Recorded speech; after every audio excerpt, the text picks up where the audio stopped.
Assalamu alaikum. This is science class for grade 4. Open your book. Come to the page number 62. Write CW, date and day at the top of the page. Now let's move towards book exercise. A. Match each definition in column A with the terms in column B and write the correct answers in the space given below. Column A में मौजूद definitions को column B के correct terms के साथ match करें और correct answer को नीचे ब्लैंक्स में लिखें। Number first is the spinning of a body on its axis. एक बॉडी का अपने एक्सिस पर स्पिन करना रोटेशन कहलाता है। So the correct option is D. Right D in first blank. Number second is the orbiting of one object around another. एक object का दूसरे ऑब्जेक्ट के गिर्द ऑर्बिट करना रिवोल्यूशन कहलाता है। So option C is the correct answer. Right C in second blank. Number third is to lean, incline, slope और slant. ढलवान को या झुकाव को टिल्ट कहते हैं। So option E is the correct answer. Right E in third blank.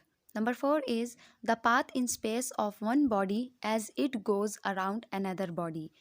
एक body का दूसरे बॉडी के गिर्द घूमने वाले पाथ को ऑर्बिट कहा जाता है। So option B is the correct answer. Right B in fourth blank. Number 5 is the time the earth takes to complete one rotation on its axis. Earth अपने एक्सिस पर एक रोटेशन को complete करने के लिए कितना टाइम लेती है? तो the correct option is a, a day. Right A in fifth blank. B is fill in the blanks. Number first, the imaginary line on which the earth rotates is called the। वो imaginary line जिस पर earth rotate करती है उसे axis कहा जाता है। Number second, the movement of the earth causing day and night is called। अर्थ की मूवमेंट जिसकी वजह से डे एंड नाइट होती है उसे रोटेशन कहा जाता है। Number third is the earth moves around the sun and this movement is called. Earth sun के गिर्द मूव करती है और इस मूवमेंट को रिवोल्यूशन कहा जाता है। Number fourth is the earth takes one day to spin once on its axis. Earth एक दिन में अपने एक्सिस पर स्पिन होती है। Number 5, the earth takes 365 days to complete one orbit around the sun। Earth sun के गिर्द एक ऑर्बिट कंप्लीट करने के लिए 365 डेज लगाती है। Number 6, the path in space of one body as it goes around another body is called an. एक body का दूसरे बॉडी के गिर्द घूमने वाले पाथ को ऑर्बिट कहा जाता है।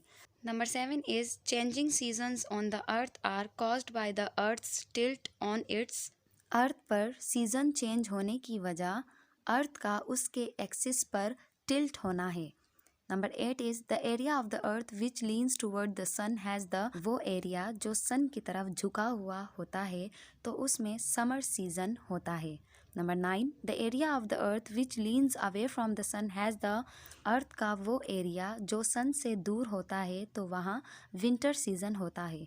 Number 10, the time the earth takes to rotate once on its axis is called. Earth अपने एक्सिस पर एक रोटेशन कंप्लीट करने के लिए एक दिन लगाती है। C, in circle the correct answer. Number first, how many days does the earth take to complete one orbit around the sun. Earth sun के गिर्द एक ऑर्बिट कंप्लीट करने के लिए कितने दिन लगाती है? A 265, B 365, C 465। The correct option is B. Circle this option. Number 2 is how many hours does the earth take to complete one turn on its axis. Earth अपने एक्सिस पर एक राउंड कंप्लीट करने के लिए कितना time लगाती है? A 24 hours, B 34 hours, C 44 hours. The correct option is A. Circle this option. Number third is which of the following is correct. Seasons are caused due to the. इनमें से कौन सा ऑप्शन करेक्ट है? Season किसकी वजह से होते हैं? A, distance of the earth from the sun, B, rotation of the earth on its axis, C, revolution and tilted axis of the earth. So the correct option is C. Circle this option. Number 4 is the fixed path of the earth on which it moves around the sun is called its। वो fixed path जिस पर अर्थ sun के गिर्द घूमती है उसे क्या कहा जाता है? A. Axis, B. Orbit, C. Equator. So the correct option is B. Circle this option. Number 5 is the time the earth takes to rotate once on its axis is called a. वो time जो अर्थ अपने axis पर एक rotation complete करने के लिए लगाती है वो है A. Day, B. month, C. year. So the correct option is A. Circle this option. Number 6 is the time the earth takes to revolve once around the sun is called a. Earth sun के गिर्द एक revolution complete करने के लिए कितना time लगाती है? A. Day, B. month, C. year. So the correct option is C. Circle this option. Okay students, now it's time to write homework diary. Learn and practice book exercise in your AR Unit 10. Thank you. Allah Hafiz.